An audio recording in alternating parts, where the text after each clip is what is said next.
안녕하세요. 슬기로운 건강생활 주치 이선민입니다. 이번에 수험생 관련된 콘텐츠를 좀 업로드를 해볼까 해요. 원래 저는 제가 기능의학하는 의사라는 거는 알고 계시잖아요. 그래서 기능의학 진료를 통해서 질병 치료도 하고 건강한 분들은 좀 더 건강하게 만들어 드리려는 노력을 하고 있는데, 이 학생들, 아이들 관련된 진료는 뭐 특정 질환이 있어서 예를 들어서 비염이나 아토피나 과민성 대장증후군 그런 치료를 받으러 오는 친구들은 제가 진료를 하죠. 근데 보통 건강한 아이들이 더 건강해지기 위해서 저한테 온다 그런 경우는 저는 그렇게 진료를 하는 거에 대해서 관심이 별로 없었습니다. 그래서 보통 학부모님들이 오셔가지고 얘기를 하면 건강하게 잘 먹고 잘 자고 하면 되죠. 나중에 성인이 되면서 건강에 진짜 관심이 생길 때 찾아오셔도 늦지 않습니다. 이런 얘기들을 많이 들었는데, 제가 이제 청담동에서 진료를 하다가 이제 여기 분당의 정자동이라는 곳으로 이전을 했는데, 여기 분당의 정자동이라는 곳이 이 경기 남부권, 특히 분당 안에서는 되게 이 교육과 관련된 좀 핫플레이스예요. 그래서 요 근처에 이제 학원들, 이 교육기관들이 굉장히 많이 모여 있거든요. 그러다 보니까 이렇게 심심치 않게 학부모님들이 와서 상담을 하는 일이 생기더라고요. 그래서 사실 초반에는 오시게 되면 그냥 이렇게 해주시면 좋겠고, 특별히 진료를 한다기보다는 만약에 영양제 어떤 거 먹이면 좋을까요, 아이들을? 그런 얘기 하시면 이렇게 간단하게 조언 정도 해드리는 수준이었습니다. 그런데 이제 최근 들어서 제 지인들이 이제 수험생이라서 이 수험생 관련된 여러 가지 궁금증이 있어서 이제 저희 병원을 이제 오시게 됐는데, 제가 이렇게 너무 쉽게 얘기를 했더니 학생들한테 좋은 것들을 다 알고 있으면서 왜 얘기를 안 해주고 그렇게 단순하게 얘기를 하냐고 그런 이야기를 하셔서, 사실 그날은 이렇게 웃고 지나갔는데, 최근 들어서 경쟁이 아니라 전쟁이다 이런 얘기를 많이 하시더라고요. 그리고 이제 이 실상을 봐도 정말 학생들이 오히려 저희 때보다 학생 숫자도 많이 줄었고 여러 가지로 교육적인 인프라도 많아졌는데 굉장히 더 투자를 많이 하시고, 또 아이들 교육과 관련해서는 아낌없이 뭔가를 하시려는 노력들이 과거와 비교하면 몇 배 늘어난 것 같더라고요. 근데 이제 제일 안타까웠던 거는 뭐냐면, 저는 이제 영양치료를 많이 하는 의사니까요. 아이들이 뭘 먹으면 좋을까요? 라는 질문을 제일 많이 받게 되잖아요. 그런데 이제 이 학부모님들이 주변에서 좋다는 것들 있잖아요.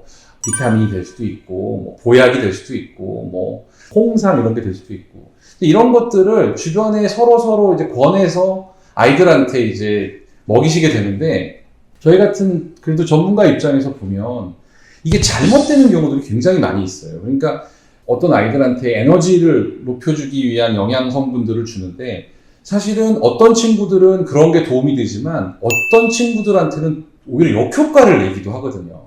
그래서 그렇게 그냥 무조건 영양제를 먹고 보약을 먹고 좋은 음식, 보양식을 이렇게 먹이시는 게 틀렸다는 것들을 보게 되다 보니까 개입을 하면 어떨까, 조언을 해드려야겠다 이런 생각들을 많이 하게 되더라고요.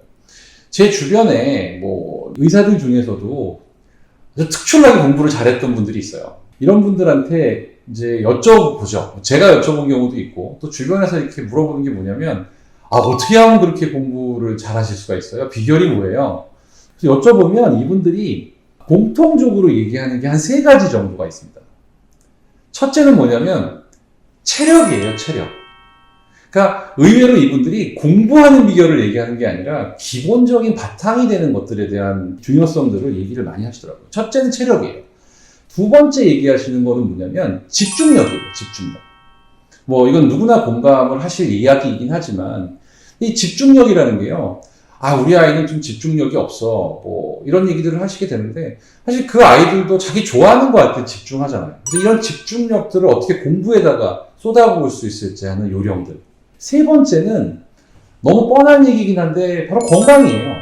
이건 어떤 의미에서 건강을 얘기하는 거냐면, 주변에 이렇게 열심히 공부하는 친구들인데 배앓이를 자주 한다든지, 아니면 감기에 자주 걸린다든지, 아니면 머리가 아프다, 이런 잔병 치레를 하는 친구들을 보게 돼요. 근데 문제는 뭐냐면, 이렇게 몸이 불편해졌을 때 이 공부를 하는 리듬이 깨진다는 거예요. 그래서 우리가 집중을 한번 딱 하게 되면 이 영상을 보시는 학부모님들도 기억이 나시겠지만 집중이 정말 잘 되면 1시간만 해도 굉장히 많은 진도를 나가는데 집중이 안 되면 5시간을 앉아 있어도 사실은 진도가 그렇게 나가기가 어렵죠. 그래서 이 아이들이 그런 리듬 속에 들어갔다가 아까 이야기 드린 배가 아프고 감기가 걸리고 머리가 아프고 이런 일들이 잦게 되면 이 리듬이 깨지게 되고 이 단기간 안에 효율을 내야 되는 수험생 입장에서는 굉장히 효율이 떨어진다고 볼 수 있겠죠. 마치 이렇게 비유할 수 있을 것 같아요. 우리가 만약에 마라톤을 한다고 생각을 하는데 정해진 구간이 있잖아요. 수험생도 그렇게 정해진 구간이라는 것이 있는데 이 구간 동안에 예를 들어서 마라톤을 하려면 뛰기 편한 복장도 갖춰야 되고요. 잘 뛰기 위한 신발도 갖춰야 되고요. 또 중간중간에 에너지를 보충하기 위한 영양식도 있어야 되고 수분도 있어야 되고요. 이런 것들이 갖추어진 다음에 열심히 뛰는 거잖아요. 바로 이 체력이나 집중력이나 건강이라는 것이 기본이 되는 것이죠.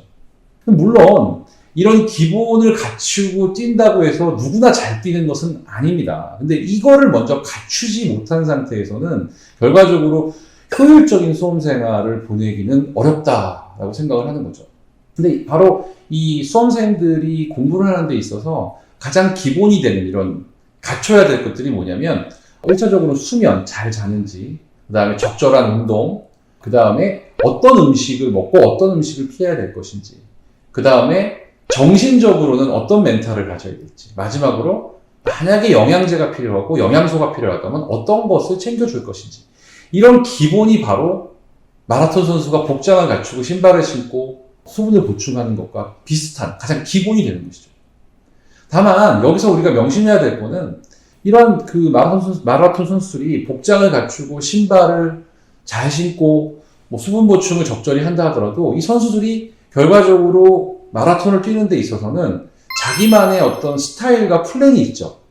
어떤 선수들은 초반에 선두에 나서기도 하고요. 어떤 사람들은 후미에 뛰다가 막판에 일정 구간을 남겨놓고 스퍼트를 하는 사람도 있고 또 이 마라톤 전 구간에 꾸준하게 스퍼터 없이 뛰는 사람들도 있을 수 있습니다. 이런 것처럼 우리 수험생들, 학생들 입장에서 어떤 아이들은 배가 고프면 잠이 와요. 졸아요. 근데 어떤 아이들은 밥을 먹으면 졸죠. 어떤 아이들은 저녁 늦게 공부에 효율이 오르고요. 어떤 아이들은 아침 일찍 공부하는 거에 효율이 오르기도 하고요. 어떤 아이들은 운동을 즐겨 하면서 효율을 올리기도 하고요. 어떤 아이들은 운동을 하면 힘이 빠져서 오히려 공부를 못하기도 합니다. 이러한 여러 가지 패턴들이라는 게 존재해요.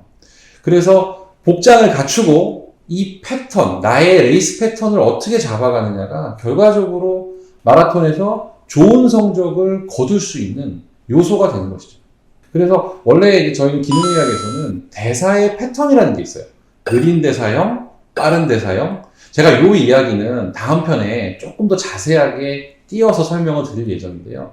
이런 패턴에 따라서 어떻게 수면을 취해야 되고 운동은 어떻게 하는 것이 좋고 어떤 음식을 먹고 어떤 음식을 피할 것인지 결정해주고 어떤 멘탈을 갖고 공부를 할지 그리고 필요하다면 어떤 영양제를 먹을지가 결정이 될 수 있는 일종의 패턴이라는 것이 있다는 거죠. 수험생, 학생들의 경우에는 단기간 안에 어떤 좀 슬픈 얘기지만 최고의 효율을, 최선의 효율을 내야 되잖아요. 이런 경우라면 이런 패턴에 맞춰서 수험생활을 보낼 수 있다면 단기간 안에 같이 경쟁을 하더라도 좀 더 효율적인, 공부 효율적인 성적을 낼 수 있다라고 개인적으로 저는 생각을 합니다.